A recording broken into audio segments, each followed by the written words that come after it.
House Intelligence Committee Chairman Devin Nunes slamming the DOJ and the FBI for what he says is a failure to turn over documents related to the anti-Trump dossier. He smells a cover-up. The president slamming China on Twitter, tweeting, quote, "Caught red-handed, very disappointed that China is allowing oil to go into North Korea." Countdown to 2018 in star-studded style as Fox's New Year's Eve with Steve Harvey live from Times Square provides one big-time celebration. It's going to be a lot of fun.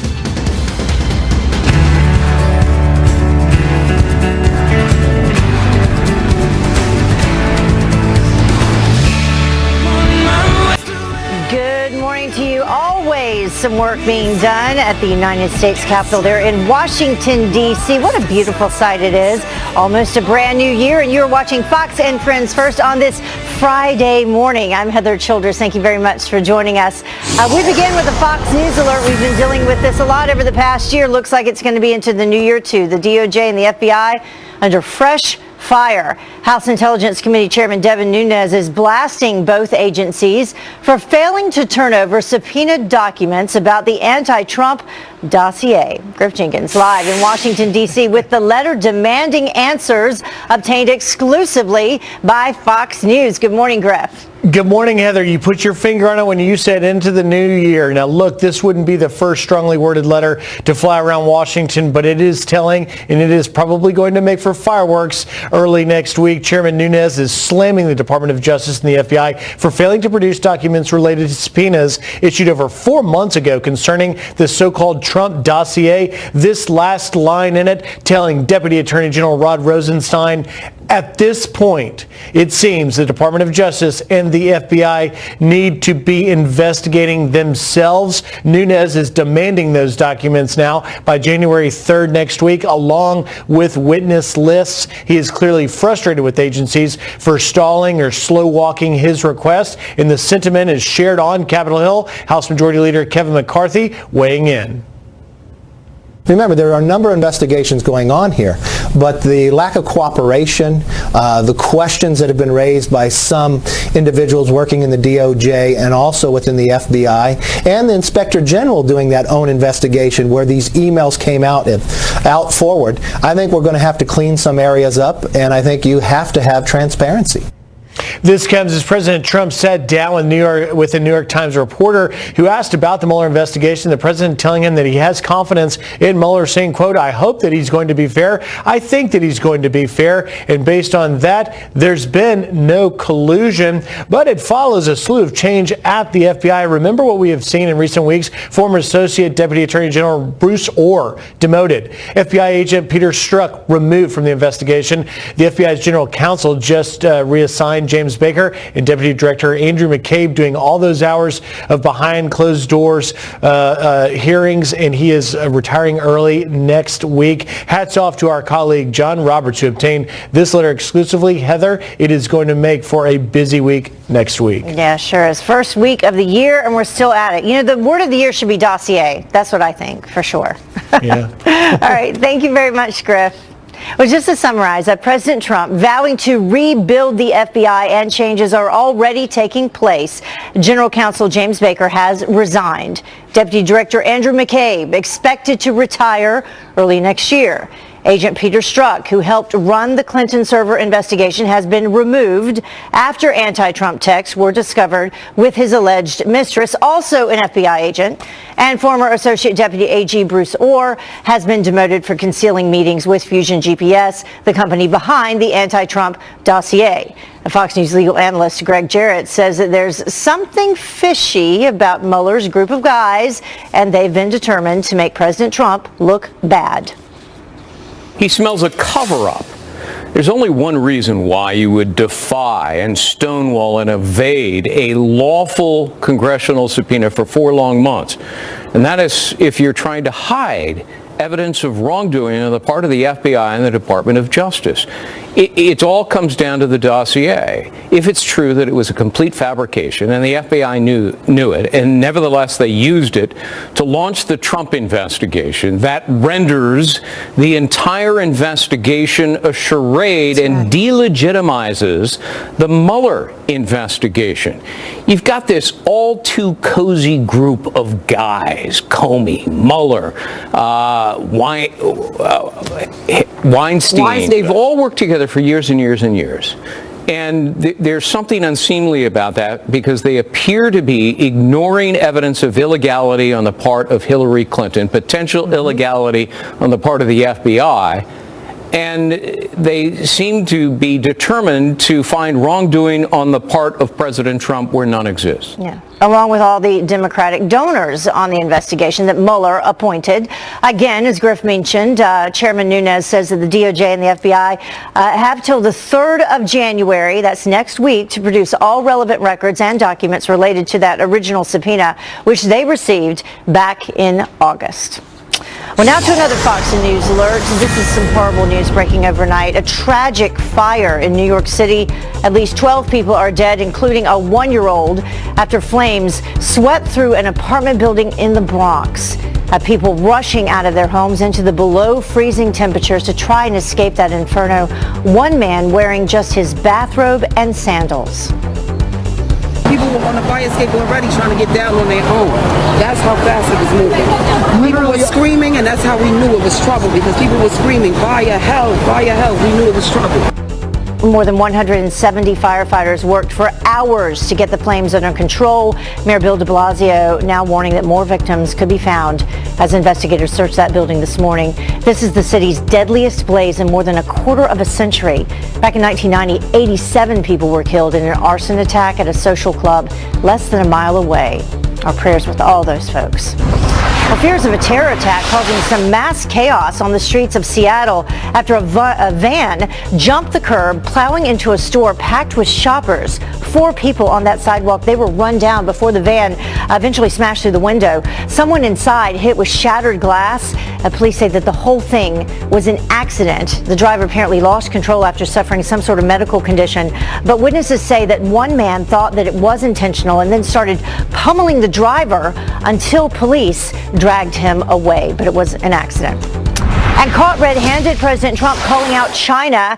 We told you about this yesterday after reports that the country is illegally selling oil to North Korea. Alicia Acuna is live for us in Los Angeles with what the Trump administration is expected to do next. Good morning, Alicia. Well, good morning, Heather. Yes, President Trump not holding back when reacting to reports that China was secretly providing oil to North Korea. These satellite photos appear to show Chinese ships loading oil onto North Korean ships. But this has apparently happened more than 30 times since October. If true, it would violate UN sanctions that capped 90% of North Korea's oil imports. The president tweeting, "Caught red-handed, very disappointed that China is allowing oil to go into North Korea. There will never be a friendly solution to the North Korea problem if this continues to happen." President Trump once again bringing up aggressive trade actions against China to the New York Times. Quote, "Oil is going into North Korea. That wasn't my deal. If they don't help us with North Korea, then I do what I've always said I want to do." Former ambassador to the UN, John Bolton, said China is insulting President Trump by directly propping up the North Korean regime's efforts to build a nuclear arsenal. They screwed him. I mean, how many ways do you have to put it to get it to understand? He tried to work with them, and they haven't done it. We are running out of time. They're very close to the point where they can hit targets in the United States. So you can talk about massive sanctions all you want. China has denied the reports, a defense official saying the situation absolutely does not exist. The relationship between President Trump and Chinese President Xi Jinping now taking an icy turn after November's big welcome during his Asia tour. This could set up a very interesting 2018. Remember, the president campaigned hard on changing the trade rules with China even before North Korea's nuclear threats. Heather? All right, we'll continue to follow that into the new year as well. Alicia Acuna live for us. Thank you. Well, the State Department, meantime, is expected to dump an avalanche of emails from Hillary Clinton's top aide today. According to Judicial Watch, the nearly 3,000 pages of Uma Abedin's work documents were found on her ex-husband's laptop. You remember him, convicted sex offender Anthony Weiner. Former FBI Director James Comey announcing that bombshell discovery last October, days before the election. Well, Clinton claims that announcement cost her her presidency, along with a lot of other explanations that we've heard. Well, it is the end of the road for Republican Roy Moore as the Alabama board rejects his last-ditch lawsuit to delay Democrat Doug Jones's certification. The state board declaring that Jones is the winner of the Senate special election, holding 21,924 votes over Moore in the final vote count, which is more than initially estimated. Jones is the first Democrat to win that state in 25 years. Moore, though, has still yet to concede to Jones. And Johnny Football making a comeback north of the border. Johnny Manziel has been approved by the Canadian Football League to sign a contract next year, likely to play for the Hamilton Tiger Cats. The team has until January 7th to either sign him or trade his rights. The former Heisman Trophy winner and Cleveland Browns quarterback was cut after the 2015 season while under investigation for domestic assault charges by his former girlfriend. And the time now is 11 minutes after the top of the hour. Law enforcement deaths, this is some good news, they drop for the first time in 3 years. While our next guest, former NYPD officer Darren Porcher, Dr. Darren Porcher, says that the president's policies are making all the difference. Always love it when he joins us. And too little too late, the so-called fix Apple is offering for secretly slowing down your old iPhones. Welcome back to Fox and Friends First. Brand new numbers revealing officer fatalities are down 10% this year. And some may say, or they even say, that President Trump is to thank for all that. Law enforcement leaders saying that their commander-in-chief's strong support for police has boosted morale, and it's even saved lives. America stands strong with our men and women in blue. Believe me, we stand strong together. And here now to weigh in is former NYPD Lieutenant and U.S. Army veteran Dr. Darren Porcher. Thank you so much for joining us. We appreciate it. And this is some good news because officer fatalities, they're down to 128 last year in 2017, and that was down from 135. So what do you attribute that to? I attribute the precipitous drop to Donald Trump himself. One of the things is the GDP is increased by 3%. Whenever we have an increase in the economy, we always have a crime reduction. And this is a tout of Donald Trump's policies moving forward in connection with the economy. In addition to that, he's put in place some conservative justices throughout the country. Yeah. A lot of these federal justices that he's put in play have focused on eradicating groups like MS-13 and embarked upon higher prison sentences for predicate felons. So, because, I mean, it's easy to follow the GDP up, more people have jobs, more people, feel better about their circumstances, so less crime, but also in terms of the judges, you say, because they know that if they do commit crimes, that the judges will come down hard on them. They are. The judges will come down hard, and they're executing on Donald Trump's policies. This is this is a platform that he ran on through the election, and he's showing true to being a true commander-in-chief, and it's reflective of the precipitous drops in crime in the city. Yeah, and then also targeting the gangs. Absolutely, because MS-13, when we go back a couple of months ago, we saw Jeff Sessions visited Long Island, and he declared a war against these criminal elements such as MS-13, and this is something he's been able to show and prove on. In addition to that, when we look at the border security, this is all coming to manifest, and we see the drops in crime, and this is reflective of Trump and Sessions' strategies. Yeah, and President Trump has made it very clear from the very beginning that he is supportive of law enforcement and that he will give them the resources needed to fight crime. Absolutely. The resources are of optimum importance. And the respect. And the respect constantly. He always steps in front of the camera and states how he backs law enforcement, and this is something that's resonating in not just law enforcement, but the rest of the country. Yeah, because, lead by example, because his attitude, being supportive of law enforcement, being respectful of law enforcement, will hopefully spread to others in the community. Right, and this is in diametric opposition of the last administration. We had a situation where President Obama seemed like he was more opposed to, and he set up a series of consent decrees to target these police departments, whereas one of the first things that President Trump did was he rolled back a lot of these consent decrees, and he believed that police departments were capable of policing themselves. Yeah, well, regardless, it is great news, and we hope that those number of officer fatalities just continue to drop, for sure. Absolutely. All right. Thank you so much for joining us. Appreciate it. As always, a pleasure. Hey, have a great new year. And you too. Can you believe the year's over? It's hard to believe. It's hard to believe. All right. Thanks. Well, the time now is about 18 minutes after the top of the hour. And remember the college professor who said all he wanted for Christmas is white genocide? Well, Drexel University is about to have a job opening. My New Year's resolution is to learn how to play guitar. Oh. Really? How come? Well, you know those special skills I have listed on my resume? Well, I would love it if one of those was true. Don't you love Joey? I love Joey, right? Well, new year, new you. But will you actually stick to your resolution this year? Dr. Dom is here with the 5 secrets to a better you in 2018. Well, picking a New Year's resolution. Picking the resolution, that can be easy, but sticking with it, not so much. A much tougher task for a lot of folks. So what is the trick to actually keeping the promise that you make to yourself? Here now with his tips is board-certified psychiatrist Dr. Dominic Sportelli. Thank you so much for joining us this morning. Thanks for having me. Yeah. It's so wonderful to be here. It's such an optimistic time of year with new beginnings and, of course, New Year's resolutions. Yes, optimistic. Lots of people try to do this every year. Let's take a look off the top at some of the big ones that people always tend to make. Everybody always says they want to get healthy. Get healthy. Yeah. That's number one. Get organized. Live life to the fullest this year. Yeah. Don't exactly know what that means, but you know, learn some new hobbies. Spend less, save more. That's always a big one. You should always try to do that. But it's difficult. It's really hard. Any of those. Listen, 50% of Americans make New Year's resolutions, right? But guess how many actually go through with it? Let me guess. 10%. Close. 8%. Okay. 8%. So what's going wrong? That's the question. What's going wrong? So I have some tips for you. I have some absolute great tips for you. Easy to remember. You call it SMART. SMART. That's the acronym. We're going to say SMART. So for S. Be specific with your goals, right? See, people make these far-reaching, very like wide, live life to the fullest. Right. What does that really mean? It's not very specific. Exactly. So, and how do you even do that, right? So it leaves a lot of questions. So be specific. For example, instead of saying live life to the fullest, say, you know what, this year I'm going to take a vacation 2 or 3 times a year. And that's your goal, right? That's good. That's a good idea.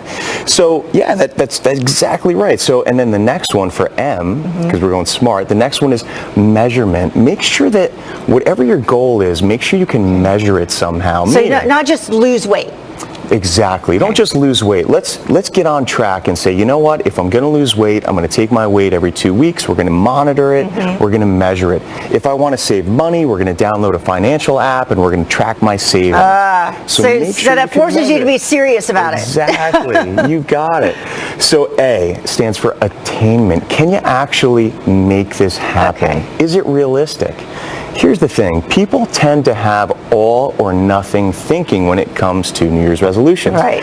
How many times have you heard, oh, my New Year's resolution only lasted a week or 2 weeks? But why give up? If you don't make it, continue. Just get back on the horse and keep going. Yeah. Keep trying. You don't have to give up. Setbacks are normal. Right. So make sure you have realistic goals, and it's okay if you have missteps. Totally fine. So if you say, I'm not going to eat any more pizza in the entire new year, pizza and cake, and if you fall back on that, you can just try again. Try next week. Keep it going. And so relevant. R is relevance. Now, relevance is important because I want people to think of the bigger picture. So instead of saying, I'm going to get fit and healthy, think about how it's going to affect your life, your family's life. So if me, I'm going to say, you know what, I'm going to get fit and healthy this year. You know why? Because I want to live a better life. I want to be around for my kids. I want to live a longer, healthier life. I want to be more active with my kids.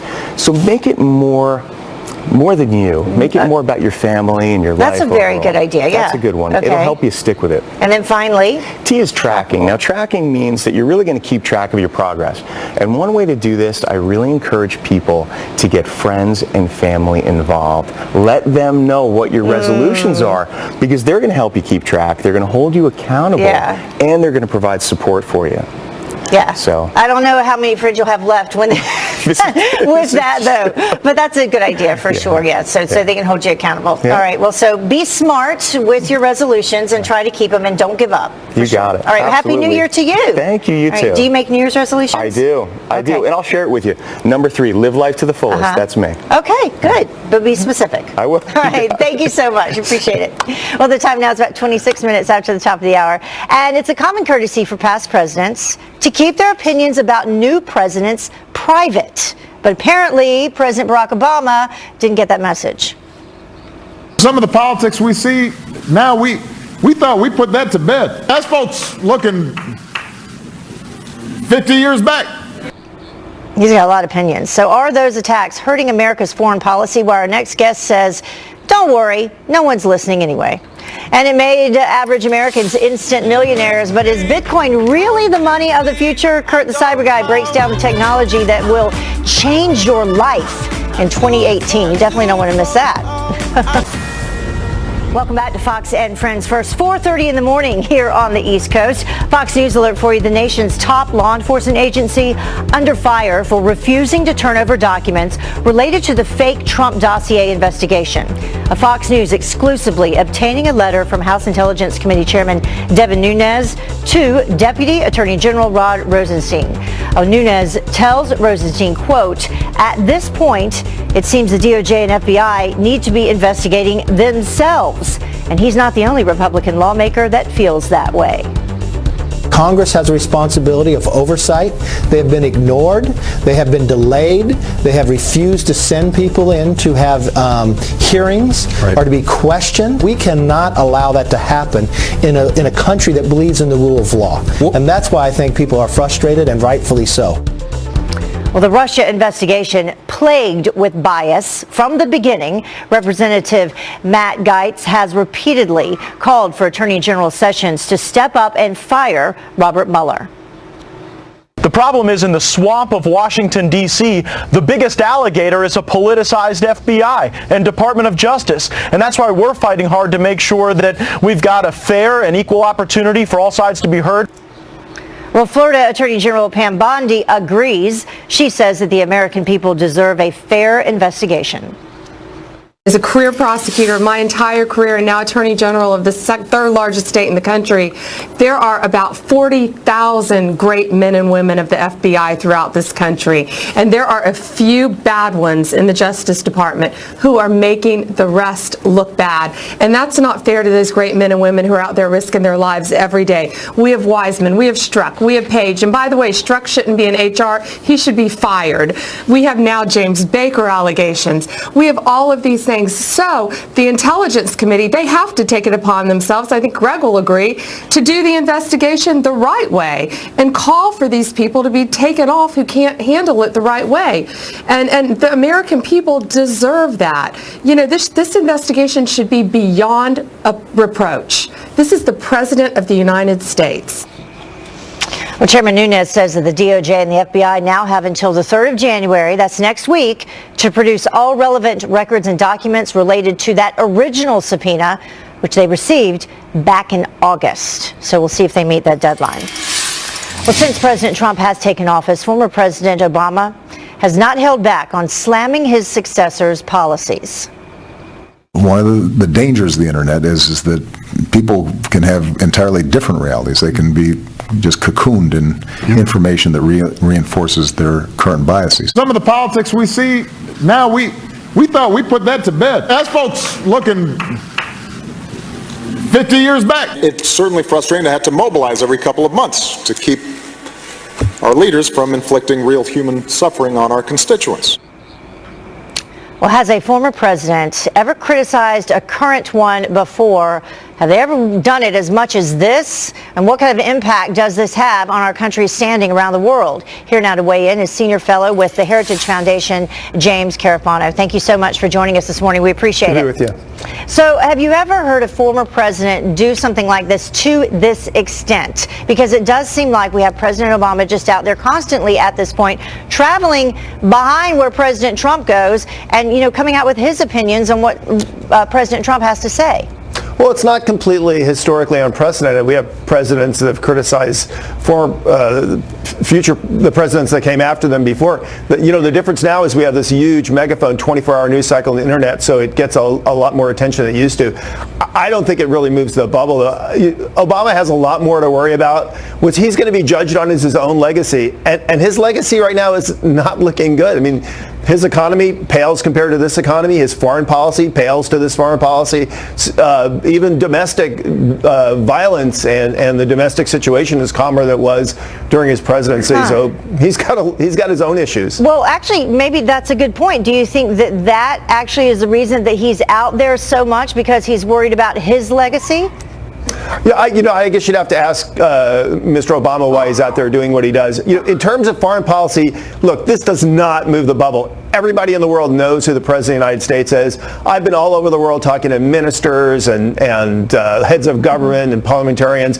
They know who has power in the United States, and it's not Obama, and that's not the person they pay attention to. But does it give them talking points? Does it give them fodder to use against the current administration when you have someone like President Obama out there talking about, to business leaders in Paris in terms of climate change, where he says there is a, quote, temporary absence of American leadership? Can they then take that and use that against this administration? Well, ironically, not really among our friends and allies, who actually, by and large, like Trump's foreign policies better than Obama's. In Europe, he's been tougher on the Russians. In the Middle East, he's been much tougher on ISIS, Al-Qaeda, and Iran. He's stiff-armed China. He's got a much more consistent North Korean policy, and most of our allies really appreciate that. Mm-hmm. But in terms of helping, I mean, this definitely doesn't help in terms of bringing America together and furthering America in the world. Yeah, well, look, we've never been more divided, and the whole world has never been more puzzled by this. And I'm not sure one more voice, however illegitimate it is, makes much of a difference. But the point is that the policies are working, and Trump is anything but a lame duck president. I mean, the next, traditionally over the next 2 years, presidents still have a lot of power and authority, even if it doesn't look like they're going to get reelected. And in foreign policy and security policy, they can operate pretty independently, even of oversight, of the influence of Congress. So people recognize this is a president that they're going to have to deal with for the next 2 years, and nobody is diminishing Trump just because Obama complains about him. Right. Yeah, he doesn't necessarily need his assistance. That's for sure. He's proven that. But it would certainly help if you had some sort of support, especially from a previous administration. All right. Thank you so much. We appreciate you joining us this morning. Hey, have a great New Year. You too. All right. We're turning now to some extreme weather. Bone-chilling temperatures gripping millions of Americans across the Northeast. It is cold. New Hampshire plunging to 34 degrees below zero. That turns boiling water into snow. And then the brutal cold forcing at least 83 flight cancellations in Chicago. But the deep freeze has actually been some good news for oil and coal. Bloomberg reporting that plants were using the most fuel oil in 3 years on Thursday to power heaters all across New England. So bundle up if you got to be out there. And then a man being hailed a hero after leaping into freezing water, saving a 70-year-old woman. Watch this.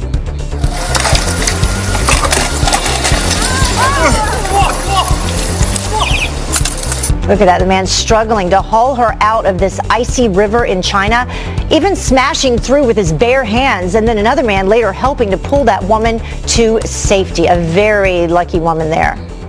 Well, the time now is about 20 minutes until the top of the hour. Too little, too late. The so-called fix that Apple is offering for secretly slowing down your old iPhones. And more states now considering legalizing marijuana. How one fast food chain is cashing in a menu or the munchies. And it was the coast-to-coast craze that had everyone looking up the eclipse.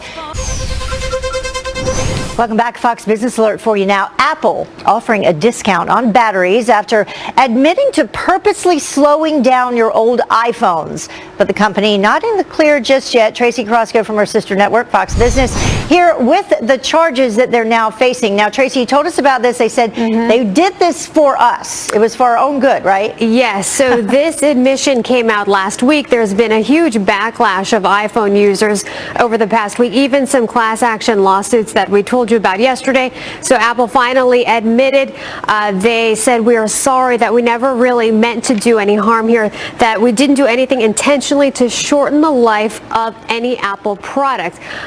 So yes, now they are offering a $50 discount on a battery replacement.